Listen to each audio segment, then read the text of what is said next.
नमस्कार दोस्तों, जय हिंद, वंदे मातरम। दोस्तों एक बार फिर से स्वागत है आपका आपके अपने परिवार ग्लोबल कनेक्ट पर। फ्रेंड्स, यदि आप किसी भी कॉम्पिटिटिव एग्ज़ाम की तैयारी कर रहे हो तो दोस्तों आपके लिए ये क्लास बहुत मोस्ट इम्पोर्टेंट होने वाली है। और फ्रेंड्स, इस क्लास को पूरा देखने के बाद आपको लगेगा कि हाँ वाकई आज के क्वेश्चन बहुत मोस्ट इम्पोर्टेंट और इंटरेस्टेड हैं, जो केवल आपके एग्ज़ाम में पूछे गए हैं। मैंने उन्हीं क्वेश्चन को इस क्लास में रखा है। तो चलिए दोस्तों, चलते हैं बिना किसी देरी के अपने टॉपिक की तरफ। और आज का पहला क्वेश्चन है, निम्नलिखित में से कौन सा शास्त्रीय नृत्य नहीं है। तो फ्रेंड्स, आपको शास्त्रीय नृत्य बताना है कौन सा नहीं है। तो फ्रेंड्स, इसका राइट आंसर होगा रासलीला, जो शास्त्रीय नृत्य नहीं है। फ्रेंड्स, कुचिपुड़ी, मणिपुरी, ओडिसी, ये तीनों जो है शास्त्रीय नृत्य हैं। तो चलिए इसी के साथ नेक्स्ट क्वेश्चन है, अम्बुबाची का मेला कहाँ पर आयोजित किया जाता है। तो बताइए फ्रेंड्स, अम्बुबाची का मेला कहाँ पर आयोजित किया जाता है। मणिपुर, मेघालय में, असम में या त्रिपुरा में। तो फ्रेंड्स, बात करें अम्बुबाची मेले की तो ये किया जाता है असम राज्य में। आपका राइट आंसर ऑप्शन सी होगा, असम। और फ्रेंड्स, यहाँ पर जो है योनि की पूजा की जाती है, जहाँ से मानव की उत्पत्ति हुई है, यहाँ पर इसकी पूजा की जाती है। बहुत तगड़ा मेला लगता है ये अम्बुबाची का मेला असम राज्य में। फ्रेंड्स, याद रखना। दोस्तों आशा करता हूँ कि आपको क्वेश्चन अच्छे से समझ में आया होगा। तो चलिए इसी के साथ नेक्स्ट क्वेश्चन की बात करते हैं। अगला क्वेश्चन है, निम्नलिखित में से 1938 ईस्वी में कांग्रेस के हरिपुरा अधिवेशन की अध्यक्षता किसने की थी। तो बताइए दोस्तों, बहुत ही मोस्ट इम्पोर्टेंट क्वेश्चन है, ये एग्जाम में पूछा गया है, तभी मैंने इसको यहाँ पर रखा है। बताइए फ्रेंड्स, 1938 ईस्वी में कांग्रेस के हरिपुरा अधिवेशन की अध्यक्षता किसने की थी। तो फ्रेंड्स, ये की थी सुभाष चंद्र बोस ने 1938 ईस्वी में। दोस्तों इनकी सन भी याद रखना, कभी कभी आपसे सन भी पूछ लेता है एग्जाम में, तो इसकी सन भी बहुत मोस्ट इम्पोर्टेंट है। 1938 ईस्वी में जो है सुभाष चंद्र बोस जी ने हरिपुरा अधिवेशन की अध्यक्षता की थी। और फ्रेंड्स, महात्मा गांधी ने 1924 ईस्वी में बेलगांव की अध्यक्षता की थी। और फ्रेंड्स, बात करें सरोजिनी नायडू की तो इन्होंने 1925 ईस्वी में कानपुर की अध्यक्षता की थी, ये भी आपको याद रखने हैं। और फ्रेंड्स, बात करें पंडित जवाहरलाल नेहरू की तो इन्होंने जो है लाहौर अधिवेशन में 1928 ईस्वी में कांग्रेस की अध्यक्षता की थी, ये भी आपको याद रखना है। दोस्तों एक क्वेश्चन से मैंने कम से कम आपको 6 से 7 पॉइंट कवर कराए हैं। आशा करता हूँ कि अब आप एग्जाम में कभी क्वेश्चन आया तो गलत नहीं करोगे। फ्रेंड्स, क्लास को लाइक और शेयर ज़रूर करते रहिएगा। तो चलिए इसी के साथ नेक्स्ट क्वेश्चन देखिए, वर्ष 1982 ईस्वी में एशियाई खेलों की मेज़बानी किस देश ने की थी। तो फ्रेंड्स, यहाँ पर आपको बताना है, वर्ष 1982 ईस्वी में एशियाई खेलों की मेज़बानी किस देश ने की थी। जापान ने, चाइना ने, भारत ने या कतर ने। तो फ्रेंड्स, इसका राइट आंसर होगा अपना प्यारा भारत। भारत ने वर्ष 1982 ईस्वी में एशियाई खेलों की मेज़बानी की थी। अपना भारत होस्ट रहा था इसका वर्ष 1982 ईस्वी में। दोस्तों मैंने आपसे पहले भी कहा, इनकी सनों को भी याद रखना है। दोस्तों एग्जामिनर जो है क्वेश्चन तो पूछते ही हैं, लेकिन उनकी सनों को भी पूछते हैं, इसलिए आपको याद रखने हैं। नेक्स्ट क्वेश्चन, वर्तमान में भारत में यूनेस्को में कितने विश्व धरोहर शामिल हैं। तो फ्रेंड्स, अपने भारत के यूनेस्को में जो है कितने विश्व धरोहर स्थल शामिल हैं, ये बताइएगा। 42, 43, 50 या 23। तो फ्रेंड्स, इसका राइट आंसर होगा ऑप्शन बी 43, यानी कि ऑप्शन बी इसका राइट आंसर होगा। 43 जो है भारत के यूनेस्को में विश्व धरोहर शामिल हैं।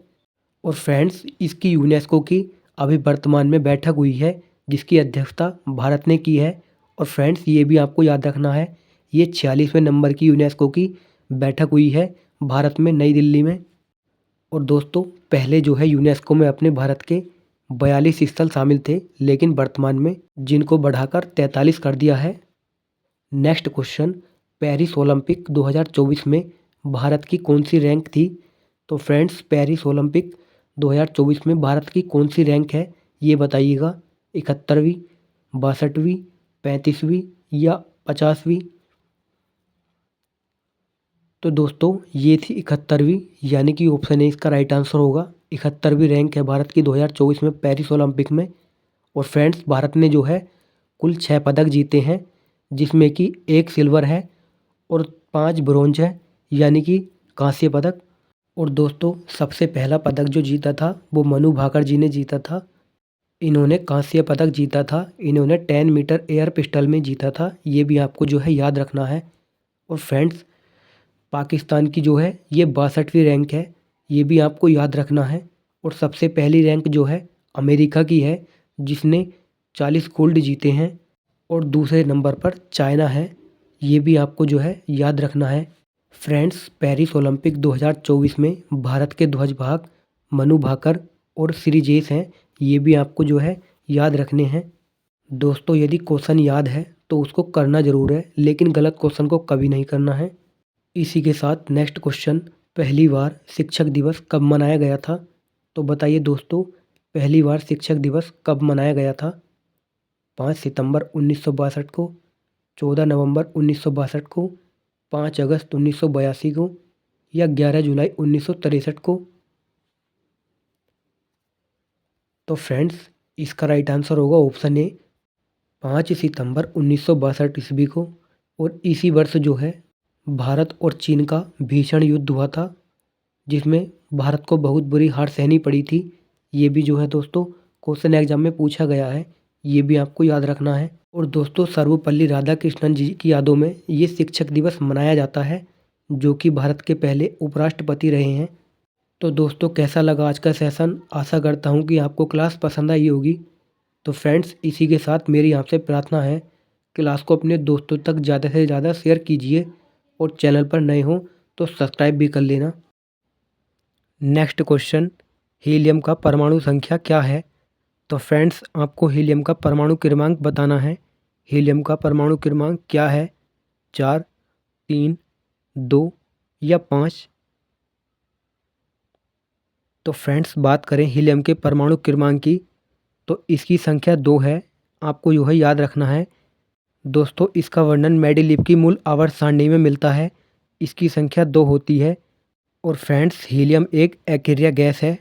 और दोस्तों हीलियम जो है थोड़ी सी मात्रा में वायुमंडल में भी पाई जाती है, इसकी संख्या 2 होती है। फ्रेंड्स ये आपको जो है याद रखना है, क्योंकि ये कई बार एग्जाम में पूछा गया है। और दोस्तों कमेंट करके ज़रूर बताइए कि आज की क्लास वाकई इम्पोर्टेंट है या नहीं।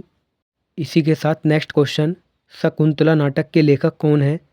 तो फ्रेंड्स शकुंतला नाटक किसने लिखा है? वर रुचि ने, कालिदास ने, मुंशी प्रेमचंद्र ने, या अमर सिंह ने? तो फ्रेंड्स बताइए ये किसने लिखा है शकुंतला नाटक? तो फ्रेंड्स बात करें शकुंतला नाटक की, तो ये लिखा गया है कालिदास के द्वारा। अभिज्ञानम शकुंतला जो है ये फ्रेंड्स कालिदास ने लिखा है। Option B is the correct answer, Kalidas. और फ्रेंड्स मुंशी प्रेमचंद्र ने गोदान गबन लिखा है, ये भी आपको जो है याद रखना है। फ्रेंड्स आप चाहे किसी भी एग्ज़ाम में बैठ जाना और देखना, यहाँ से आपको 1 से 2 क्वेश्चन आपको एग्ज़ाम में ज़रूर देखने को मिलेंगे। फ्रेंड्स उन्हीं क्वेश्चन को मैंने आज की इस क्लास में उन्हीं क्वेश्चन को लेकर आया हूँ, जो आपके किसी न किसी एग्ज़ाम में पूछे गए हैं। तो चलिए नेक्स्ट क्वेश्चन बताइए, सुनील छेत्री का संबंध किस खेल से है? तो फ्रेंड्स सुनील छेत्री किस खेल से अपना संबंध रखते हैं, ये आपको बताना है। बास्केटबॉल, फुटबॉल, वॉलीबॉल या बेसबॉल? तो बताइए दोस्तों सुनील छेत्री किस खेल से संबंधित हैं? तो फ्रेंड्स इनका संबंध जो है ये फुटबॉल से है, ये एक भारतीय फुटबॉलर हैं। और फ्रेंड्स ये फुटबॉल के भारतीय कप्तान भी रह चुके हैं। इसका राइट आंसर ऑप्शन बी होगा, football. Most important question exam के पॉइंट व्यू से। इसी के साथ नेक्स्ट क्वेश्चन है, निम्नलिखित में से कौन सी फसल घास नहीं है? तो फ्रेंड्स बताइए किस फसल को जो है घास की श्रेणी में नहीं रखा गया है? हुक्कम को, बांस को, रिजका को, या बादाम को? तो फ्रेंड्स ये एक बादाम है जो कि घास की श्रेणी में नहीं रखा गया है। फ्रेंड्स ये हुक्कम जो है ये घास की प्रजाति है। और बांस जो है जिसकी हम सीढ़ियाँ बनाते हैं, इसको भी घास की प्रजाति में ही रखा जाता है। और ये रिजिका जो है दोस्तों ये भी एक घास की ही प्रजाति है। दोस्तों ये सारे पॉइंट आपको याद रखने हैं, कौन घास की श्रेणी में आता है और कौन नहीं आता है।